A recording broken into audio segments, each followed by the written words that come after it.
Bonjour, bonsoir, on continue Moonlight Lover, on s'était arrêté, on était avec Bélias, on était enfin allé voir ce qui se passait, et là on avait échangé notre premier baiser, on avait touché une corde sensible, et j'étais enveloppée dans son corps penché sur moi, mon corps dont la nervosité explosive palpitait sous mes doigts.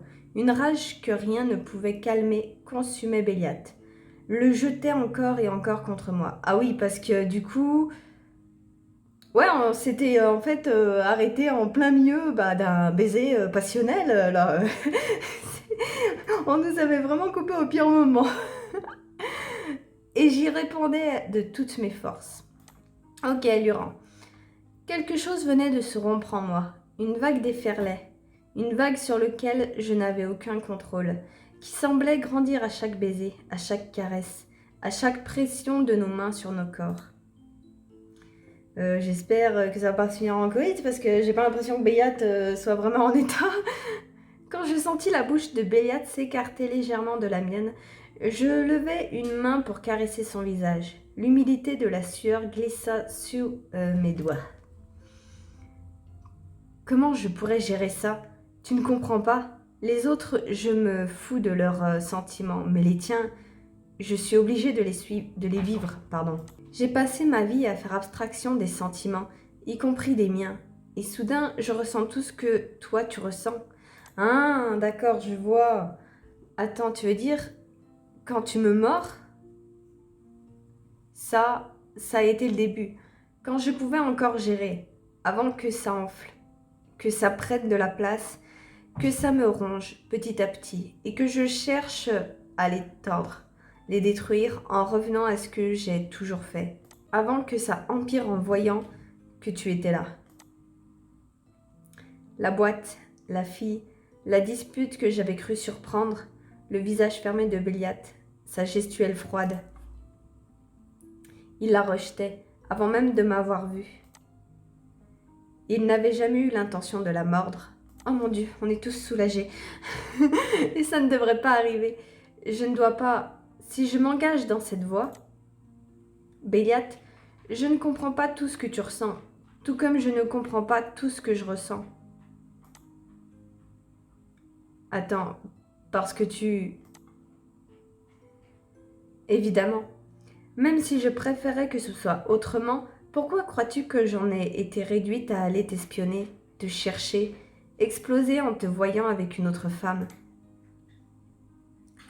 Je pensais que tu te sentais humiliée et trahie, mais pas forcément qu'il y avait autre chose. Pendant un instant, je crus sentir une hésitation dans la voix de Béliat. Se pourrait-il qu'il soit étonné qu'on puisse avoir des sentiments pour lui? Maintenant, tu sais. Et au final, cette fille, tu n'as jamais voulu la mordre, c'est ça? Quoi? Qu'est-ce que tu... J'étais tellement furieuse que je n'ai pas voulu admettre ce que je voyais. Je ne sais pas ce que tu comptais vraiment faire, mais je sais juste que je t'ai vu rejeter cette femme, avant même que tu ne me voies. Comment ça, il l'a rejetée? Je comprends pas. Parce que dans la boîte, il dansait bien collé serré, d'où est-ce qu'il l'a rejetée? Ou alors j'ai loupé encore un truc, mais là je vois pas trop. C'est vrai, j'étais certain qu'en agissant comme d'habitude, ça reviendrait, que j'oublierais, j'avais tort. Tout était fade, terne, écœurant. Et tu as clamé à tout le manoir que tu refusais de boire un autre sang que le mien, en espérant qu'il tirerait toutes les conclusions possibles, sauf celle-ci. Je ne peux pas me le permettre. Je préfère entretenir mon image de salopard égoïste et de décérébré que dévoiler ça. C'est triste et c'est mignon à la fois.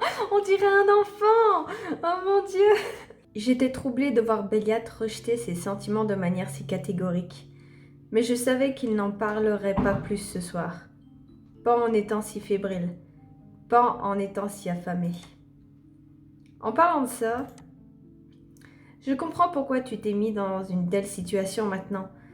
Même si, bon sang, je sais pas si Je ne sais pas si te faire souffrir autant pour brouiller les pistes en valait la peine. J'avoue que c'est un peu tordu quand même, il va chercher vachement loin. Je pense pas que les autres y réfléchissent, quoique je pense que Raphaël l'avait deviné, mais qu'il s'en foutait un petit peu, quoi. C'est juste lui et son petit orgueil, là. À mes yeux, oui. Et son éducation aussi, au passage. On sait toujours pas grand-chose là-dessus, mais bon. Je dois quand même te le demander, Béliat. Est-ce que tu veux vraiment faire ce que tu as dit? Est-ce que tu crois que mon sang seul pourrait te suffire, alors que tu as toujours eu autant d'autres proies à disposition? Qu'est-ce que tu veux dire? Je veux dire que je crois que tu voulais imposer cette exclusivité pour maintenir un lien avec moi, aussi maladroit et délicat soit-il. Parce que c'était plus simple pour cacher tes sentiments. Mais je sais maintenant, tu n'as pas besoin de chantage pour ça. Et donc, je crois qu'on ne devrait pas maintenir cette espèce d'obligation d'exclusivité. Si on commence à se sentir obligé, je crois que ça deviendra artificiel, que tu auras encore plus envie d'aller voir ailleurs au bout d'un moment. C'est pas faux ce qu'elle dit. Tu comprends bien que j'avais tellement envie de ton sang que j'ai failli me laisser crever de faim plutôt que d'aller voir ailleurs? Je sais et je comprends mieux maintenant. Ça me touche davantage que tu ne peux l'imaginer. C'est pour ça que je veux me donner librement à toi. Que tu viennes sans aucune contrainte, sans obligation, et qu'on puisse en profiter d'autant plus. Ah, je n'avais pas vu les choses sous cet angle. J'avais besoin d'avoir un lien plus profond avec toi, de pouvoir épancher ce que tu provoquais en moi. Et je voulais te le montrer en étant plus proche, en me fermant une porte. Mais c'est vrai qu'en la gardant ouverte, ce qu'on partage a encore plus de valeur. Ouais, il suffit juste de se mettre en accord, hein. En attendant, je crois que tu as besoin de te nourrir. Et moi, j'ai envie de te sentir. Cette phrase, mais cette phrase, il n'y a pas que moi qui ai l'esprit mal placé. Je suis sûre que vous y avez pensé aussi. Me regardez pas comme ça. J'avais murmuré ces mots en me glissant contre Béliat. Mais en plus, si elle fait ça, c'est bon, c'est mort là. Laissant ma main glisser sur son flanc, sous le tissu de sa chemise, je sentais les muscles de son corps tendus à se briser, et cette fièvre qui l'animait, et me donnait envie de le partager. De la partager. J'entendis Béliat déglutir. Sa langue émit un léger claquement en passant sur ses lèvres. Je sentais déjà l'odeur de rouille du sang. Une excitation enflait en moi jusqu'à se glisser dans chacun de mes membres, diffusant sa chaleur. Le souffle de Béliat s'était fait plus rauque. Nos gestes étaient plus lents, nos mains plus aventureuses. Tu ne devrais pas me dire ce genre de choses. Pas dans l'état lequel je suis. Pas avec les images que j'ai en tête depuis des jours. Ah oui, des images, dis-moi plus. Mon index crocheta le passage de son pantalon, le tirant pour rapprocher Béliat de moi. Nos hanches se pressèrent, glissèrent en harmonie, comme un mouvement que nous aurions déjà eu de nombreuses fois. Des images que tu aimerais faire partager? Plus que tu n'imagines, plus que je ne devrais d'ailleurs. Ça tombe bien alors, parce que je crois que j'ai eu les mêmes. Il n'y avait pas besoin d'en dire plus. Nos sens étaient affamés et nous brûlaient depuis plus longtemps que nous aurions bien voulu l'admettre. Un cri libérateur jaillit de ma gorge quand les crocs de Béliat s'enfoncèrent sans plus attendre dans ma gorge. Un gémissement lourd m'échappa quand il me souleva dans ses bras et m'emmena jusqu'au lit défait. Ah, encore une fois, on est coupé dans un bon moment là. Ah, ils choisissent bien leur truc, hein, fait chier. Je ne réfléchissais pas. Mes mains volaient à l'assaut de ce grand corps nerveux, affamé, pour en arracher les vêtements froissés, mettre à nu cette peau pâle que je voulais couvrir de la mienne. À cause de moi, Béliat s'était fait tant de mal. Maintenant, je brûlais de lui faire du bien. J'ai failli chiquer sur lui faire du mal. Oh, j'ai pas obtenu l'illustration. Ah zut. Je crois que ça fait un moment en plus que j'ai plus obtenu les illustrations. Un bien dont j'avais tant envie que lorsque manqua de déchirer ma robe en me l'arrachant. Ce fut un rire qui résonna dans la chambre. Sa passion m'embrasait, car je savais que si la faim la décuplait, sa force était bien plus profonde que l'envie du sang. Oui, mais bon, quand même ta robe. Bon sang, tu es esquise, Lily. Du bout des doigts, Béliat orienta le sang qui coulait de mon cou. Commença à tracer des sillons sur mon corps dévoilé. Ok. Oh là là. Les traits humides redessinaient la ligne de mes clavicules, l'arrondi de mes seins, en effleurant les pointes dressées contre les paumes qui les englobaient, les caressaient. Son index glissa le long de mon ventre, lova une délicate goutte de sang au creux de mon nombril, avant de poursuivre la ligne plus basse, encore plus bas. Putain. Moi qui avait hâte de lire ça, il rajoute du sang, ça me casse tout mon délire. C'est pas excitant. Par contre, la comtesse Bathory, ça lui aurait sûrement plu, tiens. Au-dessus de moi se dressait Béliat. Ses longs cheveux sombres encadraient ses épaules et son dos. L'éclat de la lune caressait son corps nu. Le nimbait d'une aura lumineuse qui me réchauffait le cœur. Car à chacun de nos baisers, chacune de nos caresses, je le sentais renaître. Je t'avais prévenu que j'avais faim, ma douce.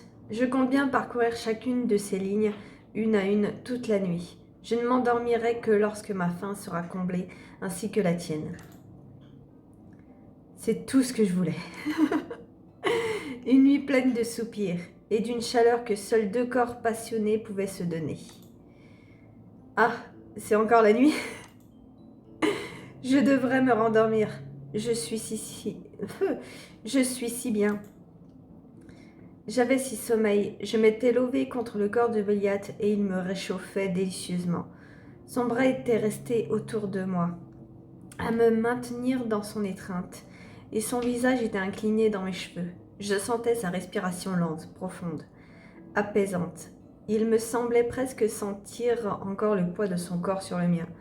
Sa respiration qui se mêlait à la mienne.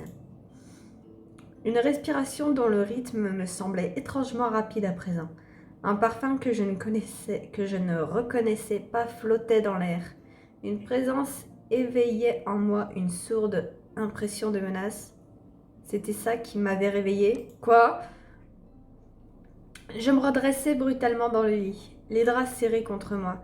Béliat se réveilla en sursaut, tandis qu'un rire cristallin transperçait le silence paisible de la chambre. Quoi ? Qui c'est ? Qu'est-ce qu'il y a ? Qu'est-ce qui se passe ?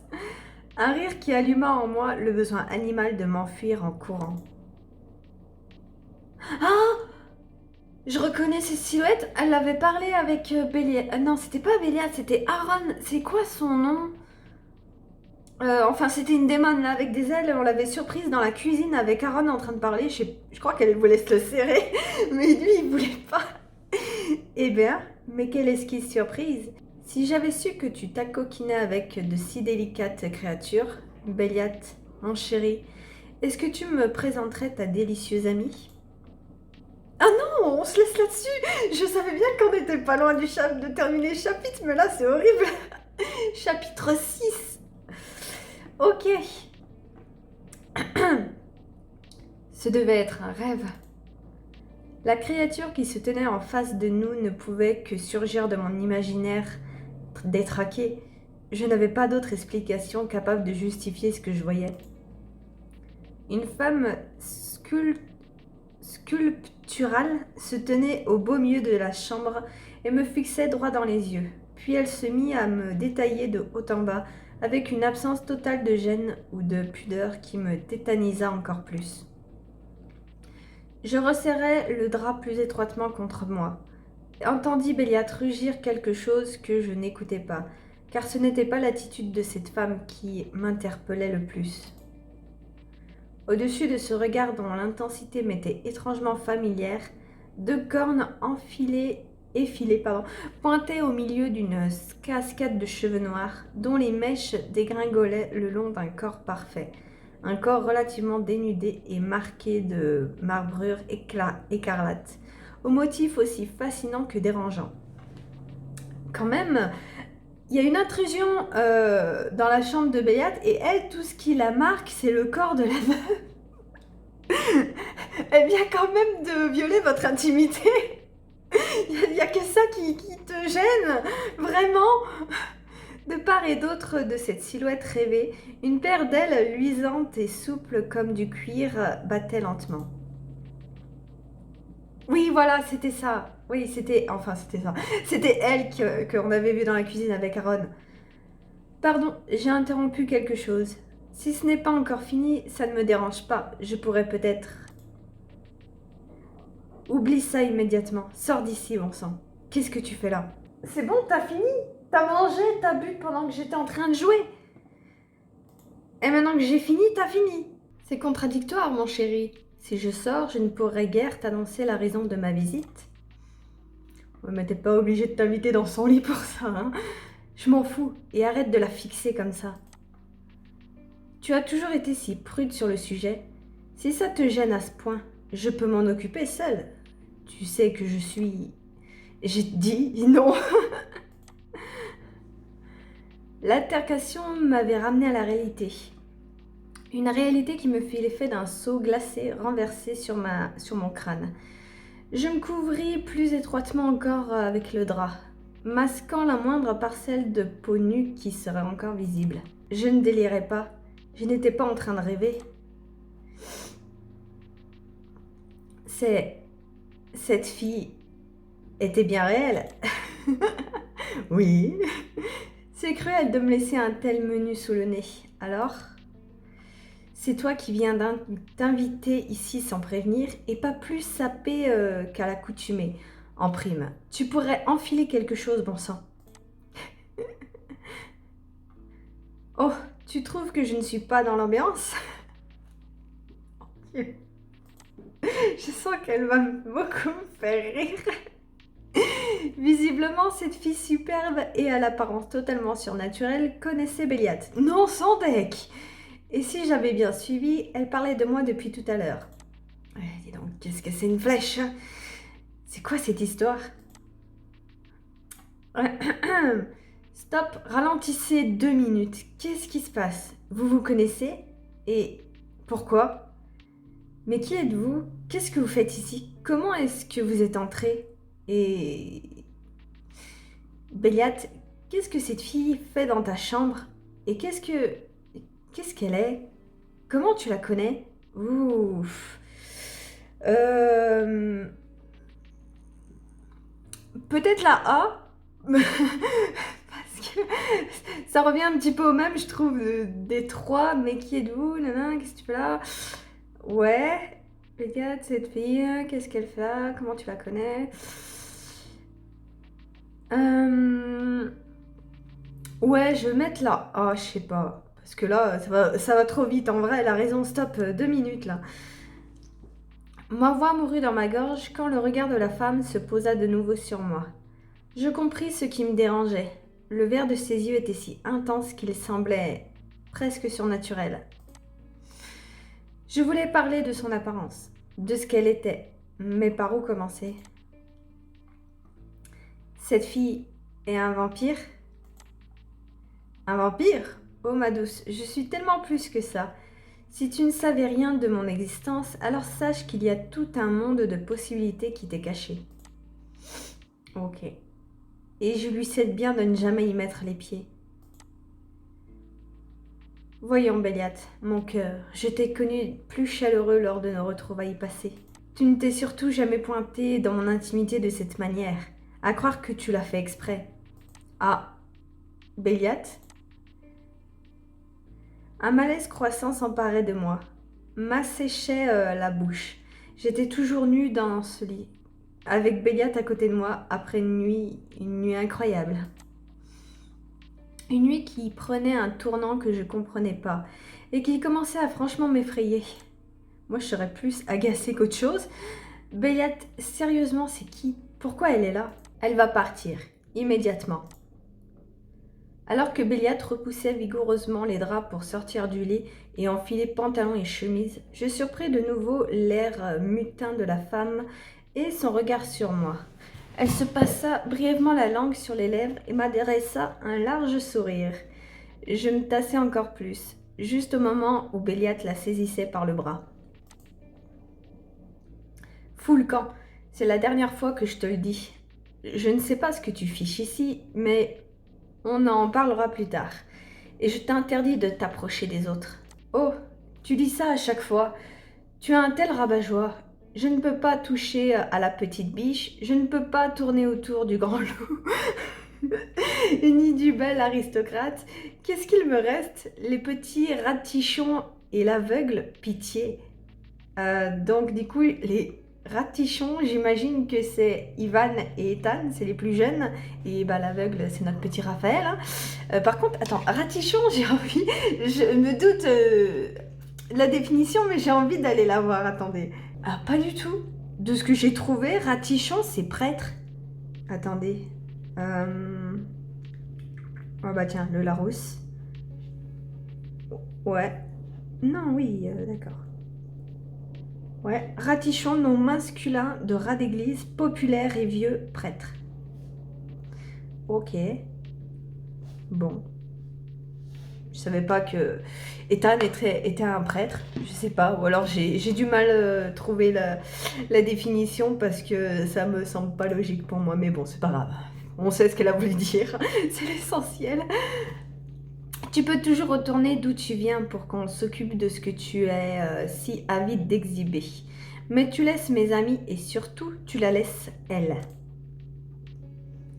Une flamme qui ne m'inspirait rien de bon s'alluma soudain dans les yeux de la fille. Ah oui, là tu nous... On devient une convoitise pour elle, là. Je détournai les yeux quand son regard revint sur moi. Oh vraiment, elle est là, dans ton lit, dans ton intimité. Personne ne doit la toucher. Je vois. Ça y est, on est devenu un défi, on est devenu un goal à atteindre, là. Merci beaucoup, Béliat. C'est mon calice. Tu vois quelque chose à redire à la façon dont je gère la situation? Son calice?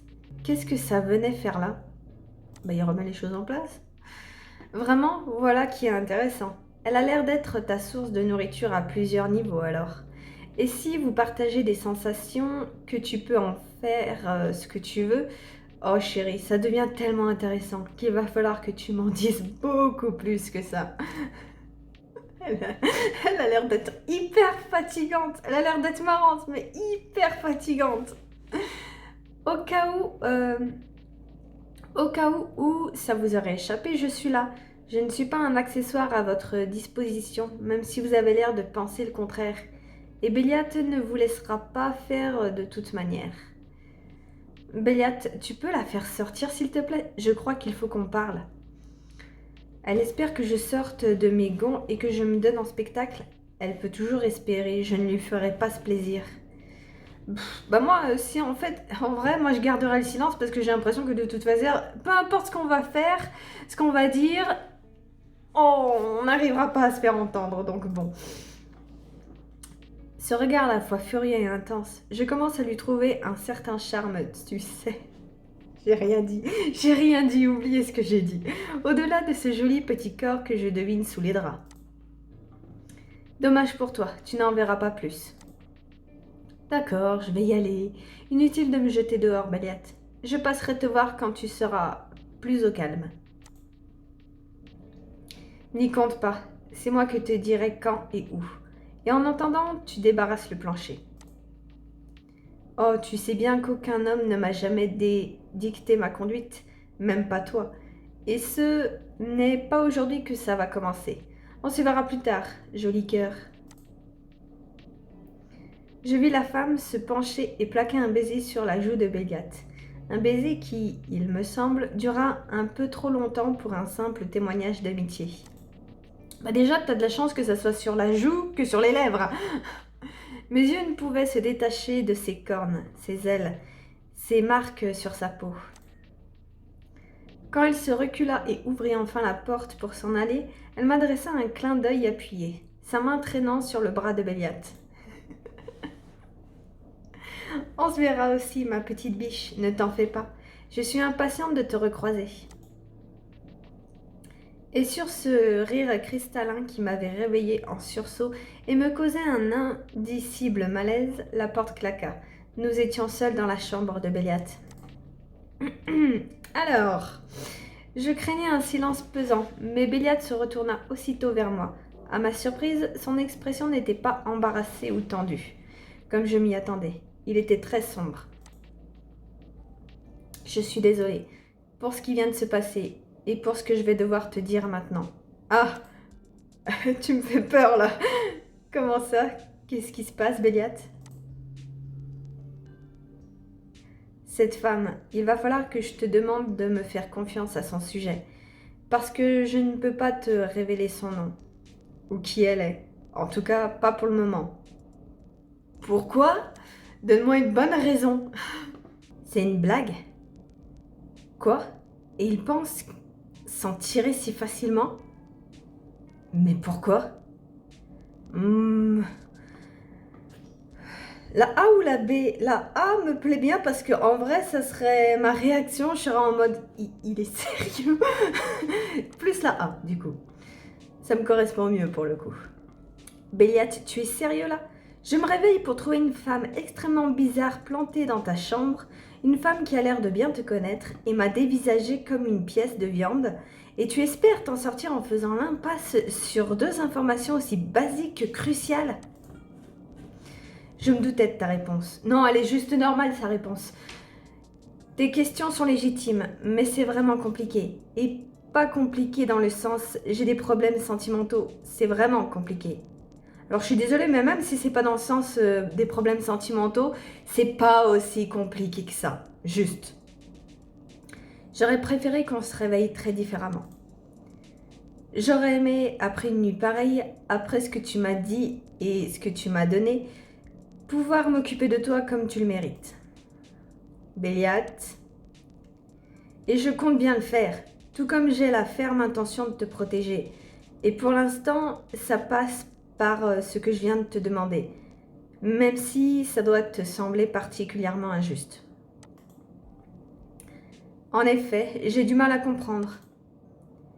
Je ne peux rien te dire de plus pour le moment. Je suis vraiment, vraiment désolée. Désolée. Un mot qui ne revenait pas souvent dans la bouche de Béliate. Il devait y avoir quelque chose d'important avec cette femme. Quelque chose qu'on ne m'expliquerait pas pour l'heure, malheureusement. Même s'il y avait au moins une réponse, je comptais bien en avoir. Bien en avoir. Très bien. Tu ne sais pas à quel point ça me coûte, mais je n'insisterai pas. Cependant, il va quand même falloir que tu m'expliques quelque chose. Alors moi, en vrai, je sais pas vous, mais si j'étais elle, je lui dirais « Ok, très bien, pas de souci. » Mais j'irais chercher la meuf dans son dos, j'irais lui demander à elle. Bah les couilles, je veux savoir. Lily, s'il te plaît, laisse-moi aller jusqu'au bout. C'est à propos de ce qu'elle est. Ah zut, j'ai oublié de finir la phrase. Je me suis arrêtée en plein milieu, je viens de me rendre compte que j'ai pas lu. C'est pas grave. Tu dois au moins m'expliquer ça. J'ai découvert l'existence des vampires et j'ai cru comprendre qu'il existait d'autres races surnaturelles, soit. Mais ça, elle avait des cornes, des ailes, des marques sur le corps. Ah, est-ce qu'il va au moins nous dire ce que c'est? Ah, alors tu sais que nous ne sommes pas les seules créatures à nous partager la nuit. Oui, et elle est en force. Elle en est forcément une, elle aussi. Mais elle a l'air plus qu'un vampire. Elle a l'air démoniaque. Le mot m'avait traversé l'esprit à l'instant où et levait enfin le voile sur ce que je ressentais depuis que je l'avais vue. Elle avait l'air démoniaque, et j'avais peur de comprendre que ce n'était pas qu'une formule. Elle est d'une autre race, et elle est dangereuse. C'est tout ce que je peux te dire pour l'instant. Ah, mais dis-nous sa race, ça nous aiderait. Là, tu nous mets dans le flou, et c'est autant dangereux d'être dans le flou. Ah, ça m'énerve quand les gens y font ça. Béliate, je ne suis pas idiote non plus, même si je n'ai pas encore tout à fait l'habitude du surnaturel. Il n'en dira pas plus, même si je lui partage mes doutes, c'est peine perdue. Des cornes, des ailes de cuir, des marbrures enflammées, Béliate, ça ressemble quand même beaucoup aux descriptions et aux images de démons qu'on trouve dans les livres. Moi je m'en fous, j'insiste, au bout d'un moment on bat les couilles. Et est-ce que j'ai une tête de Dracula? À porter une cape doublée de velours et à me laisser pousser des ongles de sorcière égorgeuse? Tu devrais te méfier de ce que tu lis.